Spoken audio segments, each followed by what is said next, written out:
Bueno, vamos a empezar con la clase de inteligencia. Para empezar con esto, lo que vamos a hacer es definir qué es lo que es la inteligencia.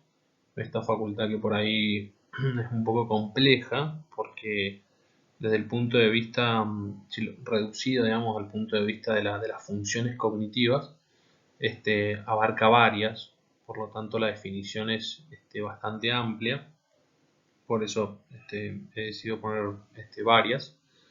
Eh, y bueno, por ahí también eso, el de abarcar tantas funciones, lo hace, digamos, una función mucho más compleja. Entonces, para empezar a definirlo, vamos a decir que la inteligencia, como dice William Stone, es la facultad, dice, personal de adaptarse a nuevas exigencias, utilizando para ello adecuadamente las pautas del pensar de que disponga.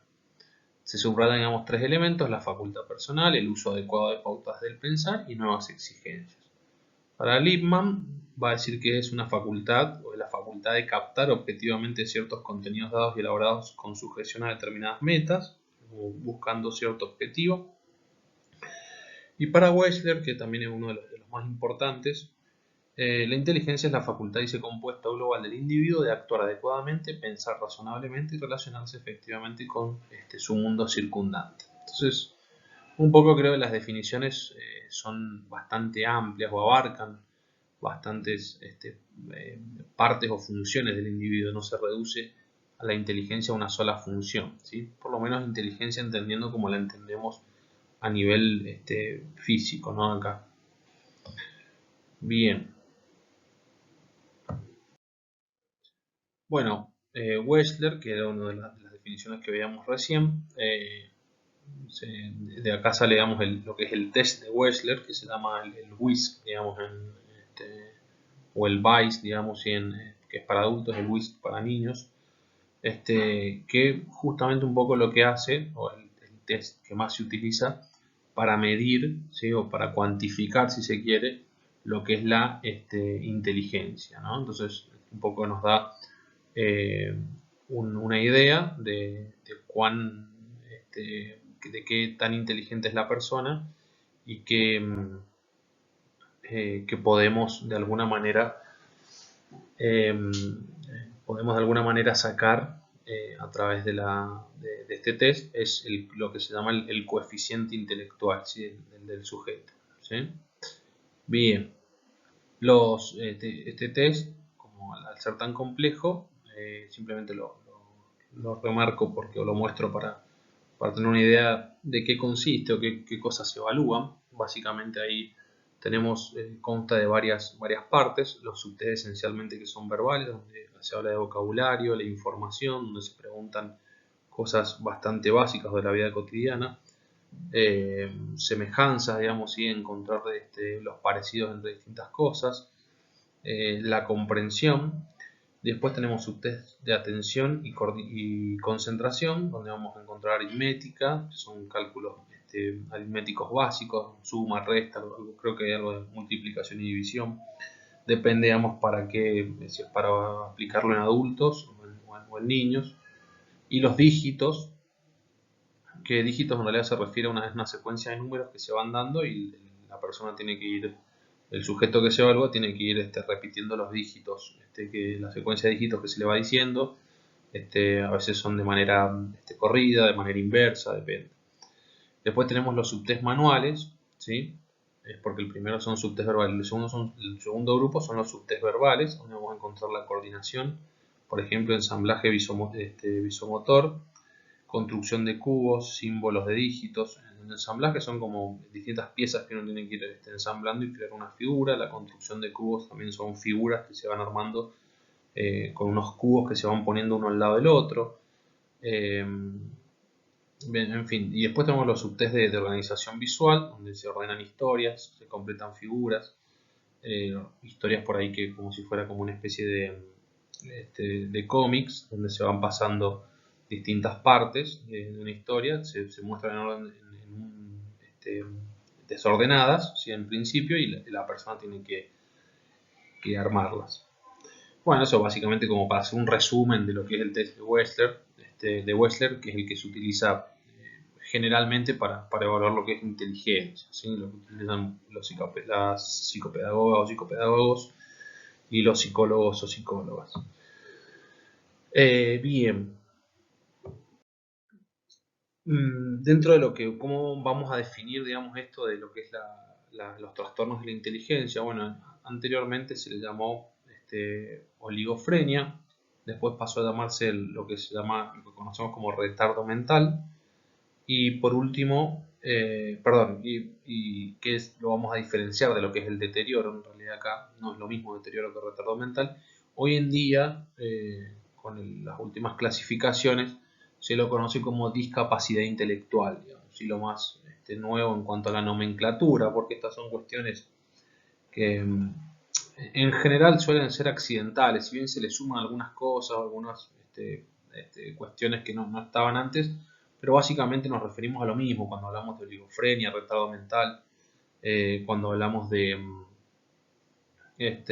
discapacidad intelectual también, digamos, en cierto punto.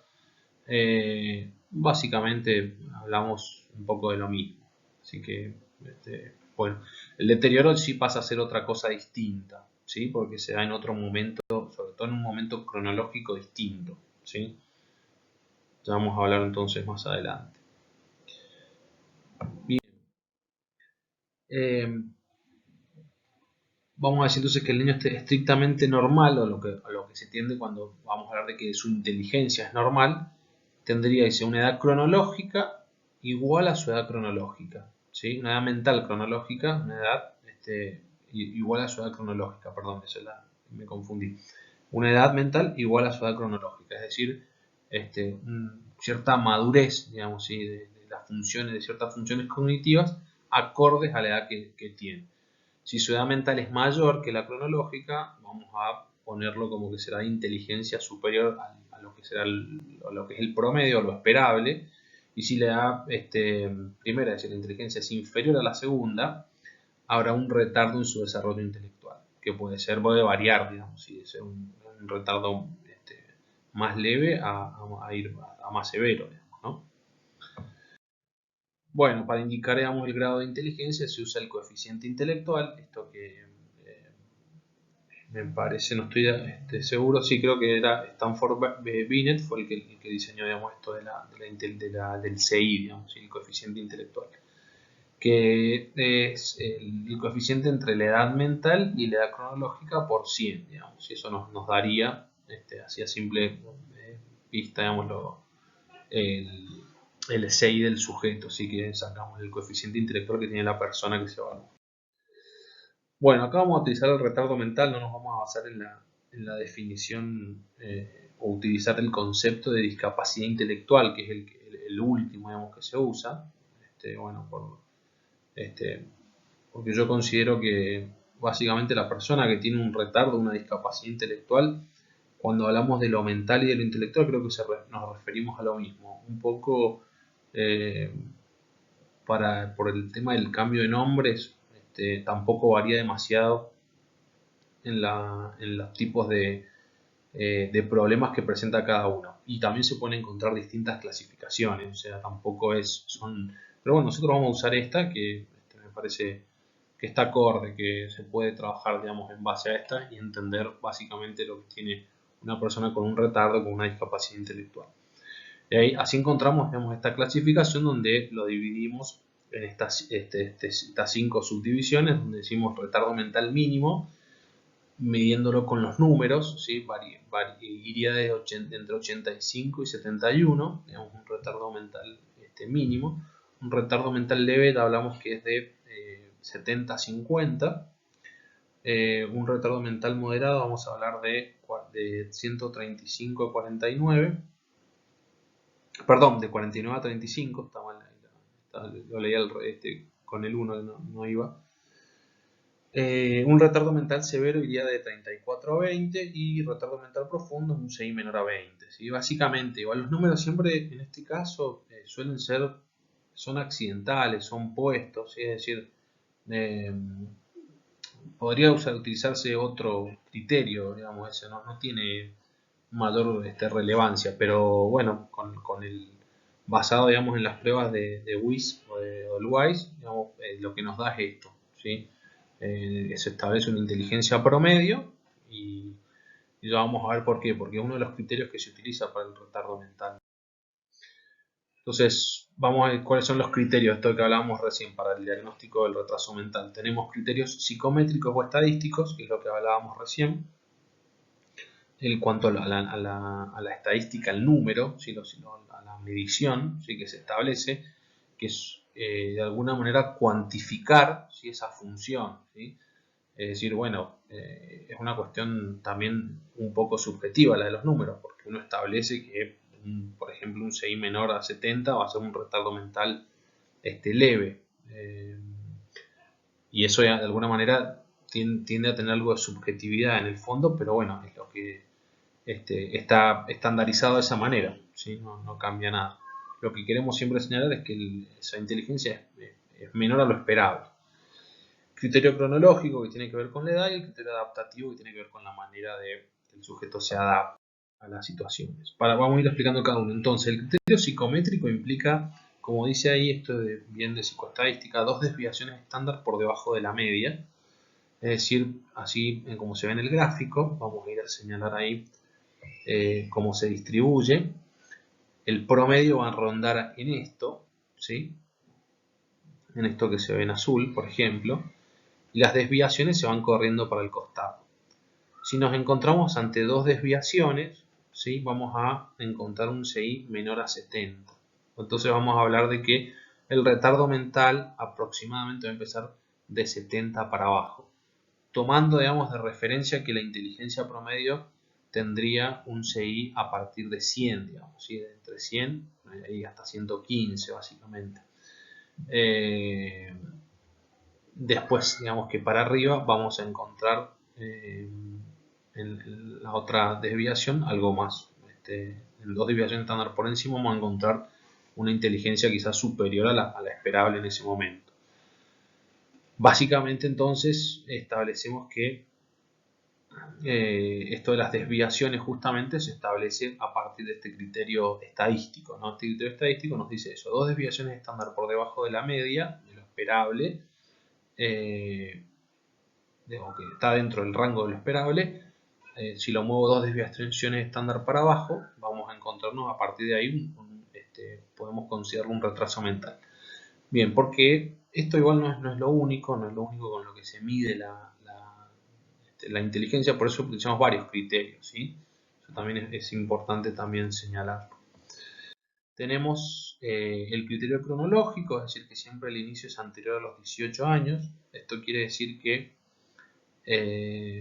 antes de los 18 años vamos a hablar siempre de un retardo mental. ¿Por qué se dice esto? Porque el cerebro o las capacidades y las funciones cognitivas del sujeto, de la persona, se encuentran en un periodo de desarrollo y de crecimiento. Si yo lo corto ahí, o sea, es decir, puede pasar cualquier cosa, puede ser por una cuestión genética, es decir, que la persona ya desde el nacimiento viene con un problema, la cual le impide adquirir los conocimientos esperables para su edad o desarrollar esas funciones cognitivas. O puede deberse también a una enfermedad o algo externo, digamos, ¿sí? Que sé yo, la persona sufrió un traumatismo o alguna enfermedad infecciosa, ¿no? Todo esto nos va a dar el indicio de que puede haber un retardo mental. Pero tiene que darse siempre antes de los 18 años. ¿Por qué? Porque hasta los 18 años aproximadamente, estos son siempre como números aproximados, hasta los 18 años las funciones cognitivas se van desarrollando. Cuando yo corto, digamos, el desarrollo por alguna enfermedad, por alguna cuestión congénita o genética, eso me va a impedir adquirir estas funciones o desarrollarlas en su plenitud, estas funciones, ¿no? Adquirir quizá el lenguaje, ¿no? Por lo tanto, se habla entonces hasta los 18 años. Después de los 18 años ya hablamos de que cuando la persona tiene algún problema, ¿sí? Podría ser un traumatismo cefalocraneal severo, la persona puede perder el habla, puede perder la capacidad atencional, la parte de la comprensión, ¿no es cierto? Es decir, un montón de funciones se pueden dañar, pero ahí sí vamos a hablar, digamos, de un deterioro de la persona, o por ejemplo en el caso de la edad avanzada, ¿sí? Vamos a hablar de una demencia, pero no un retraso, digamos. ¿Por qué? Porque la persona pierde algo que ya había adquirido. En el caso de este criterio, se llama cronológico porque antes de los 18 años la persona pierde algo que nunca, pierde la capacidad de adquirir algo que nunca lo va a poder adquirir por esta lesión, por este problema o por esta cuestión congénita o genética que trae desde el nacimiento también, no va a llegar a adquirirlo. Por eso, digamos, este criterio nos sirve para definirlo. Y por último tenemos el criterio, bueno, ahí como mencionábamos recién, antes de los 18 años vamos a hablar de eso, del retraso mental. Después vamos a hablar de demencias, de trastornos cefalocranianos, de ACV, etcétera, digamos, otras enfermedades.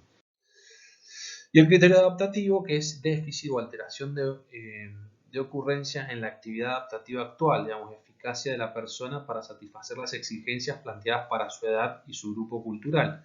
Dice, en por lo menos dos de las áreas siguientes, lo que tiene que ver con comunicación, vida doméstica. Si comunicación puede ser que la adquisición del lenguaje, bueno, la adquisición del lenguaje tardío nos puede dar, nos puede marcar, digamos, un indicio de que puede haber un retraso, ¿no es cierto? Porque el chico o el niño no adquiere el lenguaje a la edad que se espera que lo adquiera, ya ha pasado, digamos, cierto tiempo. En la vida doméstica, que tiene que ver con las relaciones, digamos, ¿sí? Las habilidades sociales también entrarían acá, las relaciones interpersonales, la utilización de recursos comunitarios, el autocontrol, digamos, ¿sí? Cierto autocontrol que uno, por el principio, somos de alguna manera bastante instintivos, ¿sí? La persona es mucho más instintiva y de a poquito, a medida que se va desarrollando, va adquiriendo mayor racionalidad, mayor autocontrol en la toma de decisiones y demás. El autocontrol, entonces, por eso también nos marca, nos puede llegar a marcar un déficit si no hay. Habilidades académicas funcionales, que tiene que ver con aprender a leer, a escribir los números, las tablas, de acuerdo a la edad que se vaya teniendo. El trabajo, el ocio, la salud y la seguridad. También el autocuidado, que es, por ejemplo, el control de esfínter, un montón de esas cosas nos pueden ir marcando indicios. O sea, nunca con ningún criterio solo podemos definirlo, es decir, podemos decir que la persona tiene un retraso mental, por eso tienen que coincidir de alguna manera los tres para que podamos diagnosticarlo, no se puede diagnosticar el retraso mental, y generalmente tiene que haber alguna causa, ¿no? Que esa causa puede ser de alguna manera adquirida por alguna enfermedad o por algún accidente. Puede ser ambiental porque la persona quizá está malnutrida o por algún contexto particular que le toca vivir y no se puede establecer un desarrollo normal del sujeto, por falta de nutrición, por ejemplo, una nutrición, o puede ser por problemas, digamos, ¿no? Que vienen por alguna enfermedad congénita o genética. Bien, vamos entonces a describir así rápidamente cada uno de los retrasos para ir terminando. En el retraso mental mínimo vamos a encontrar una pobreza de pensamiento abstracto, sobre todo son muy funcionales y concretos en su razonamiento. En medios socioculturales de poca exigencia intelectual es frecuente que pasen desapercibidos, es decir, que es muy poco lo que se puede llegar a dar esto, en el sentido de que generalmente no se percibe tanto, digamos, no sobresale tanto este tipo de retraso. Incluso no llega a estar incluso dos desviaciones estándar por debajo, digamos, ¿no? Si va de 85 a 71, está casi en el límite, entonces puede ser que le cuesten algunas funciones más que otras. Adolece, bueno, de matices elaborados y profundos, caracterizándose por una especie de simpleza y superficialidad, digamos, en lo que puede llegar a comprender. En el leve vamos a encontrar así una que carece de pensamiento lógico abstracto, son incapaces de deducir o de inducir, digamos, ¿sí? Que es una función básica del pensamiento, de llevar a cabo procesos de análisis o síntesis, si les cuesta analizar una situación, sacar una conclusión de eso, Si lo logran hacer, alcanzan una idea abstracta, es muy generalmente limitada y mal formada, o sea, no la comprenden en su totalidad, ligada siempre a aspectos concretos y reales de la experiencia, lento en percibir los objetos que le rodean y en entender las órdenes que le dan, llevando a cabo captaciones selectivas sin distinguir lo esencial de lo accesorio. Es decir, cuesta también eso, distinguir cosas que son accidentales de cosas esenciales. Son muy dependientes del ambiente. En relación al lenguaje muestran generalmente no tienen problemas en la adquisición, pueden generalmente hablar bien, puede haber alguna dificultad, pero hay un caudal pobre de palabras, como dice ahí, con capacidad de comunicar deseos y afectos, o sea, le cuesta expresarse, y siempre, como dice ahí, con simpleza y superficialidad. En el moderado vamos a encontrar así que no logra más que un pensamiento muy concreto, si son bastante concretos. La abstracción cada vez que va avanzando esto cuesta mucho más, o sea, y a veces ni pareciera que ni hay, siendo incapaz de concebir conjuntos o elevarse desde una serie de observaciones particulares a un principio general, digamos, es decir, aprender de una situación le cuesta, como aprendemos nosotros, sino de muchas situaciones particulares sacamos una conclusión universal, qué sé yo. No sé, nos quemamos varias veces y entendemos que el fuego nos daña, o sea, no nos quema, por ejemplo, por dar un ejemplo bien sencillo. Bien, el nivel de lenguaje también muy pobre, con el vocabulario restringido, términos muy corrientes, son empleados en una sintaxis elemental. Este lenguaje se lo usan para pedir lo que necesitan escasamente para expresar afecto, si te quiero, quiero esto, quiero lo otro. Entienden las situaciones de peligro y se pueden proteger, o sea, perciben, tienen esa función de poder percibir algo que los puede llegar a dañar, pero bueno, sigue siendo como muy limitado. En el severo así encontramos un compromiso más global y acentuado, como dice ahí, caminan, tienen hábitos alimenticios elementales, con control ocasional de esfínteres, ya empezamos a hablar de algunos desajustes en este sentido. Lenguaje a base de palabras o frases simples, si no pueden elaborar quizá una oración o mantener una conversación, a veces pueden ser, como dice ahí, meros gritos, debido a su capacidad de comprensión rudimentaria, pueden obedecer ocasionalmente a órdenes sencillas e inmediatas, no entienden de situaciones de peligro como tales, es decir, salvo las elementarísimas que son como el fuego, por ejemplo, puede ser que la persona se dé cuenta en ese caso. Pero en general, digamos, no mantienen una relación muy adecuada, digamos, con esto, con las situaciones de peligro, no las pueden comprender.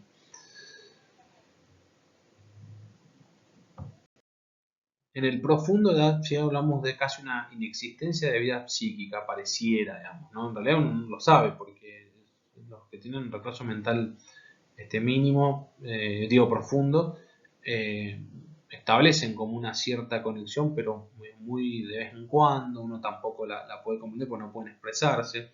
Entonces puede detectarse una vida casi como, pareciera como si una vida casi vegetativa, o actos elementales que surgen ocasionalmente y que hacen suponer una edad mental correspondiente a algunos meses, ¿no? Como que se mueven muy instintivamente, pueden entender por ahí, buscar alimento, pero bueno, es difícil a veces entender esto.